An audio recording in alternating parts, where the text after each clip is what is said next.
오늘 궂은 날씨에도 우리가 함께 예배 드릴 수 있어서 참 감사합니다. 안전하게 또 하나님께서 지켜주셔서 감사드리고요. 12월이 되니까 이제 다들 한 해가 이제 끝나간다라고 생각이 됩니다. 시간의 제약과 한계 속에서 살아가는 인생은 무한한 시간을 이해할 수도 경험할 수도 없습니다. 무슨 말인지 이해가 가십니까? 우리는요, 무한을, 영원을 이해할 수 없는 존재예요. 그냥 머리로 이해하는 것처럼 보이지만 경험할 수도 이해할 수도 없어요. 이 세상에 있는 동안은 그렇습니다. 개인적 또는 사회적 통념에 따라서 우리는 일정한 기간을 정해서 시작점과 마침점을 만들어 갑니다. 그래야지만 뭔가를 할 수 있는 존재거든요. 하루 또는 한 달, 1년이라는 단위는 고대로부터 지금까지 인류가 사회적인 합의 속에서 전체의 운행 주기와 비슷하게 시간을 구간별로 나눠 놓은 것입니다. 이런 구분의 유익한 점은 유한한 시간 속에서 살고 있는 인간에게 목표를 정하고 성취감을 누리게 하며 또한 새로운 다짐과 출발을 거듭 경험할 수 있는 기회를 제공하기 때문에 유익하지요. 그래서 하루 실패해도 괜찮아, 우리 다음 날이 있으니까 다시 해보지 뭐, 이런 다짐을 하게 됩니다. 한 해가 지나면서 또한 우리는 괜찮아, 오늘 한 해 힘들었지만 내년에는 괜찮을 거야, 이런 구간을 정해놓으니까 그나마 이 유한한 인간이 그 속에서 이 새로운 소망을 가지고 또 출발을 하게 되지요. 그런 의미에서 12월은 한 해의 마지막 시점에 해당되는 달이고, 이 한 해를 잘 마무리함으로써 새로운 한 해를 기대감으로 맞이할 수 있는 그러한 시기이기도 합니다. 그러나 우리가 다시 생각해 보면 12월이 과연 끝일까? 꼭 끝은 아니죠. 그냥 우리가 끝이라고 정해놨을 뿐이지 시간의 흐름 속에는 그 끝이 없어요. 그죠? 우리가 정해놓은 것뿐입니다. 끝이니까 의미가 있다, 더 중요하다, 그런 것도 아닙니다. 영원하고 무한한 관점이 아니더라도 인생 전체의 관점에서 보면 모든 날이 동일한 가치와 의미를 가지고 있는 것이죠. 그런 의미에서 보면은 12월도 또는 우리의 인생에 있어서 나의 인생은 지금 황혼기에 접어들었어, 이제는 노년기야, 말년이야 라고 생각되는 그 시간도 모두가 나름대로 가치가 있고 목적을 가지고 있기 때문에 아름다운 것입니다. 어린아이 때만 그날 그 시기들이 소중하고 아름답고, 청년의 시기, 청춘의 시기, 그 시기만 찬란하고 아름다운 것 아니죠. 우리의 모든 순간은 동일하게 귀하고 아름다운 것입니다. 오늘 본문은 여호수아가 나이 많아 늙었을 때 그가 이스라엘 민족을 향해서 당부한 내용입니다. 늙었으면 잠자코 있어야 할 사람이 왜 그러고 있을까요? 그냥 뒷방 노인처럼 이렇게 있는 것이 싫었을까요? 그냥 자신의 후손들에게 어른 대접 받으면서 가만히 있다가 인생 마치면 되는 거 아닐까요? 이제 늙어 이제 죽을 날이 가까웠는데 이제 뭐 그냥 가만히 그 인생 끝난 거 아닐까요? 그런데 여호수아는 그러지 않고 있죠. 지난 12월 초에 우리 추운 날씨에도 불구하고 우리 교회 80이 넘은 두 분이 바깥 난간에 성탄 장식을 설치하느라 고생을 하셨어요. 그분들의 가족 모임에 계셨으면은 두 분 모두 아랫목에 탁 앉아서 물 하면 물, 따뜻한 물 탁 배달해 오고 이렇게 편안히 쉬면서 필요한 거 말만 하면 다 갖다 주는 그런 대접을 받을 수 있는 그런 분들이심에도 하나님의 교회에서 기꺼이 시간을 내고 기쁨으로 열심히 봉사를 해 주셨습니다. 제가 보기에는 이분들은 하나님 앞에서 청년의 때를 지나고 계신 줄 믿습니다. 우리가 청년, 장년, 노년 이런 구분조차도 사람들이 정하는 거 아니겠어요? 내가 어떻게 살아가느냐가 내 인생의 모습이 정해지는 것이죠. 그런데 사람들의 어떤 정해놓은 그 규격에다 우리가 맞추는 것이 참 어떨 때는 불편할 때도 많습니다. 여호수아는 비록 육체적으로는 나이가 많고 늙었지만 그의 정신적 다짐과 민족을 향한 열정은 식어지지 않았어요. 그래서 오늘 본문이 포함된 이 23장 전체를 쭉 읽어보면은 이스라엘 민족의 그 모든 지도자들을 다 불러놓고는 간곡한 말로 당부하고 있습니다. 그 여호수아의 말의 요지가 무엇이었습니까? 아직 끝나지 않았다라는 거예요. 아직 끝나지 않았다. 무엇이 끝나지 않았다는 걸까요? 첫 번째로는 우리가 하나님의 말씀에 순종하는 일은 끝나지 않았다라는 겁니다. 1절을 보면 가나안 땅을 정복하고 이스라엘 민족이 각 지파별로 땅을 분배받아서 정착하게 되면서 원래 그곳에 있던 원주민 그리고 주변에 있던 강대국들조차도 모두 이스라엘을 향한 그런 전쟁의 의도가 꺾였음을 보여주고 있습니다. 아, 저들을 섣불리 건드려서는 안 되겠구나 해서 전쟁이 이렇게 사라지죠. 1절에 보니까 여호와께서 주위의 모든 원수로부터 이스라엘을 쉬게 하신 지 오랜 후에 여호수아가 나이 많아 늙은지라 이렇게 말하고 있죠. 이런 평화와 안식을 얻게 된 것은 여호수아가 이끄는 이스라엘 민족이 강해서가 아니라 그들이 하나님의 명령에 순종했기 때문에 하나님이 주신 선물이었습니다. 그러면 이제 안식을 얻었으니까 하나님의 말씀의 순종은 그만해도 되지 않을까요? 이제 누릴 거, 받을 거 다 받은 것 같은데 그만해도 되지 않나? 라는 생각이 들지 않을까요? 여호수아는 자신의 민족의 앞날을 책임지고 있는 그 지도자들을 향해서 오히려 하나님의 말씀을 지켜 행할 것을 다시금 촉구하고 있는 것을 봅니다. 6절 말씀을 우리 같이 읽어볼까요? 6절 시작. 그러므로 너희는 크게 힘써 모세의 율법책에 기록된 것을 다 지켜 행하라. 그것을 떠나 우로나 좌로나 치우치지 말라. 하나님이 지금까지 지켜주셔서 너희가 이런 복을 누리니까 자 이제는 평안히 잘 지내라가 아니라 계속해서 율법을 잘 지켜 행하라 라고 명령하고 있죠. 이 명령은 사실 여호수아가 모세의 뒤를 이어서 이스라엘 지도자로 세워졌을 첫 번째 그 시기, 그때 하나님께서 여호수아에게 주신 명령이었습니다. 여호수아 1장 7절에서 9절을 보면 하나님 뭐라고 말씀하시는가 하면 오직 강하고 극히 담대하여 나의 종 모세가 너에게 명령한 그 율법을 다 지켜 행하라. 그리고 우로나 좌로나 치우치지 말라. 그리하면 어디로 가든지 형통하리니 이 율법책을 내 입에서 떠나지 말게 하며 주야로 그것을 묵상하여 그 안에 기록된 대로 다 지켜 행하라. 그리하면 내 길이 평탄하게 될 것이라. 네가 형통하리라. 내가 네게 명령한 것이 아니냐. 강하고 담대하라. 두려워하지 말며 놀라지 말라. 내가 어디로 가든지 너의 하나님 여호와가 너와 함께 하느니라 라고 하나님이 약속하시면서 명령하신 말씀이에요. 여호수아는 이 말씀을 붙들었어요. 그리고 그 말씀을 지켜 행하려고 노력했죠. 가나안 정복을 하면서 그 모든 순간 속에 하나님을 의지하고 그 말씀을 지켜 좌로나 우로나 치우치지 않으려고 노력을 했습니다. 그렇게 인생을 살은 다음에 인생의 마지막 시기에 그 말씀을 꺼내어서 다시 이 이스라엘 민족의 지도자들에게 말하고 있는 것이죠. 14절을 보면은 여호수아가 이렇게 말합니다. 나는 오늘 온 세상이 가는 길로 가려니와 이제 나는 곧 죽게 될 것이다 라는 거죠. 온 세상이 간다는 건 이제 죽음을 향해서 내가 간다. 하지만 너희 하나님 여호와께서 너희에게 대하여 말씀하신 모든 선한 말씀이 하나도 틀리지 아니하고 다 너희에게 응하여 그 중에 하나도 어김이 없음을 너희 모든 사람이 마음과 뜻으로 아는 바라. 너희가 나와 함께 경험하지 않았니? 내 인생 전체를 돌아볼 때 하나님께서 하신 약속은 다 하나님이 이루셨어 라고 말하고 있는 것입니다.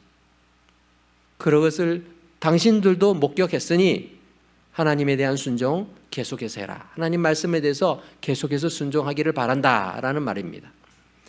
우리 성도들 가운데에서는 믿음이 좋은 가문에서 모태신앙으로 태어나서 지금까지 한 번도 탈선하지 않고 하나님의 말씀에 순종해 오신 분들도 계실 줄로 믿습니다.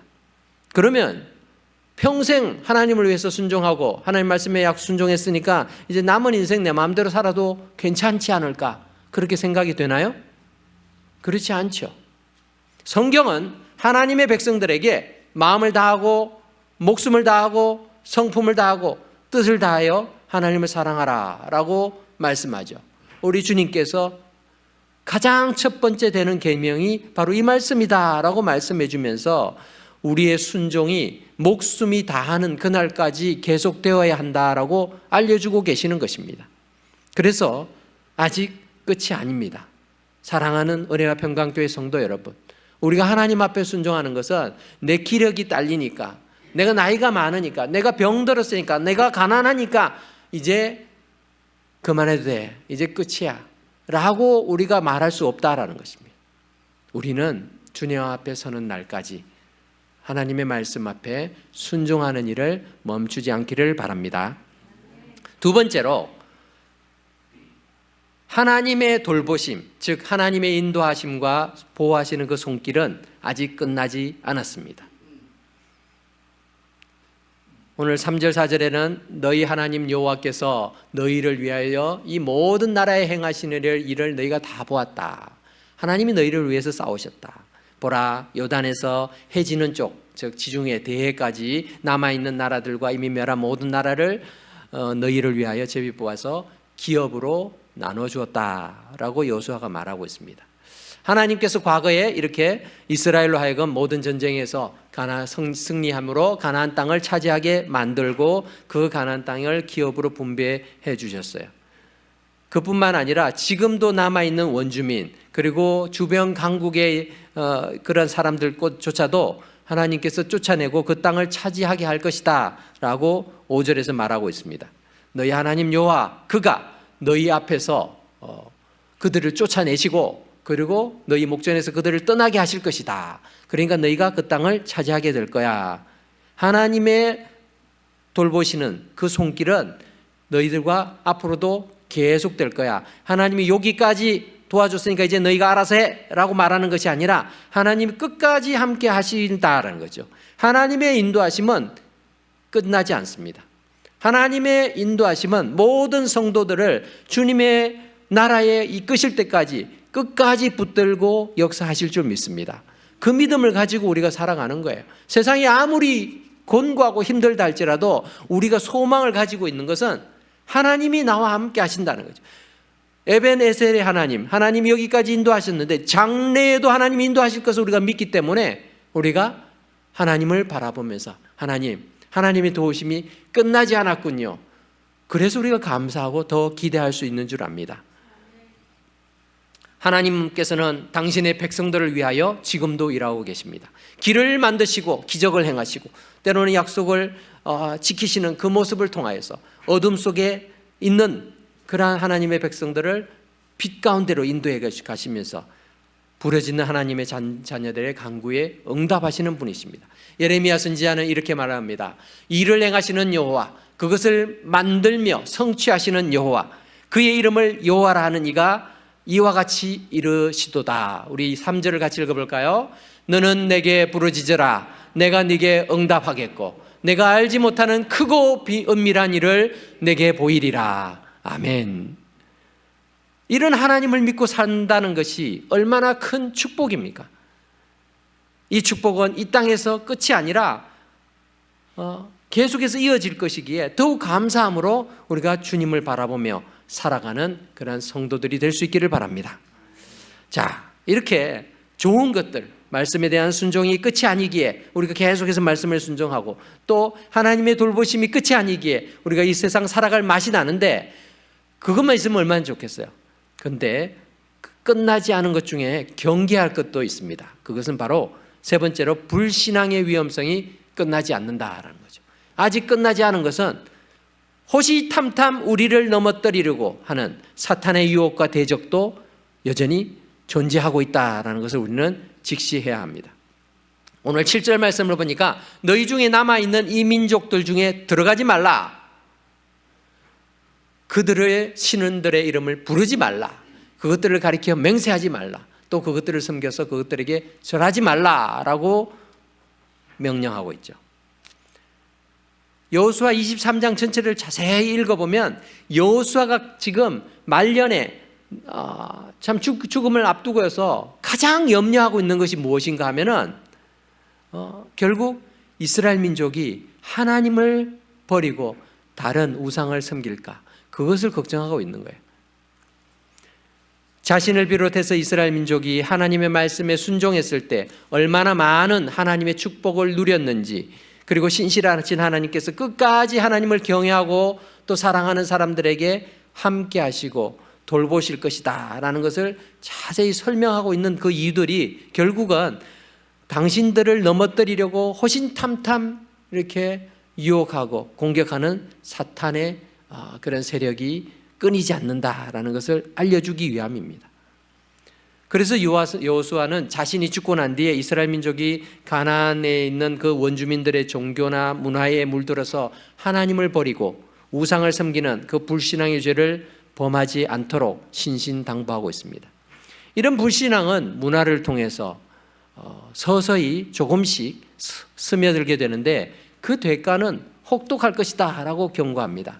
12절 13절을 보면은 너희가 만일 돌아서서 즉 하나님으로부터 돌아서서 너희 중에 남아있는 민족들을 가까이 하여 뭐 가까이 하는 거 어때? 뭐 이 사람들하고 좀 잘 지내는 거 뭐 어때? 이렇게 생각되지 않아요? 좀 더 지나니까 그들하고 홍인하는 거 어때? 이와 가나안 여인인데 참 예쁘네. 마음에 들어. 이 여인하고 혼해놔야지. 서로 왕래해. 무려 뭐 물물교환하고 무역하고 뭐 거래하고 뭐 이웃 간에 잘 지내는 거 어때? 이런 것들을 통해서 그들과 이렇게 점점 가까이지게 되면은 결국엔 어떻게 되느냐? 13절에 그들이 너희에게 올무가 된다. 그리고 덫이 되고 옆구리에 채찍이 되고 눈에 가시가 되어서 너희가 마침내 너희 하나님 여호와께서 너희에게 주신 이 아름다운 땅에서 멸하리라 라고 말합니다. 참 사탄은요 뭐 대놓고 나는 사탄이야 나는 마귀야 그러니까 나를 피하든지 말든지 마음대로 해 이렇게 대놓고 말하지 않죠. 광명한 천사로 가장해서 접근을 합니다. 그래서 우리가 보기에는 좋은 사람 괜찮은 사람 이거 괜찮은 그런 거래 괜찮은 모임 같은데 라고 생각하는 데서 문제들이 발생할 때가 많이 있죠. 16절에서도 만일 너희가 너희 하나님 여호와께서 너희에게 명령하신 언약을 범하고 가서 다른 신을 섬겨 그들에게 절하면 여호와의 진노가 너희에게 미치리니 너희에게 주신 아름다운 땅에서 너희가 속히 멸망하리라 이렇게 말하고 있습니다. 신앙생활은요 끝까지 잘해야 신앙생활이죠. 인생에 여러분들 100세까지 산다고 생각해 봅시다.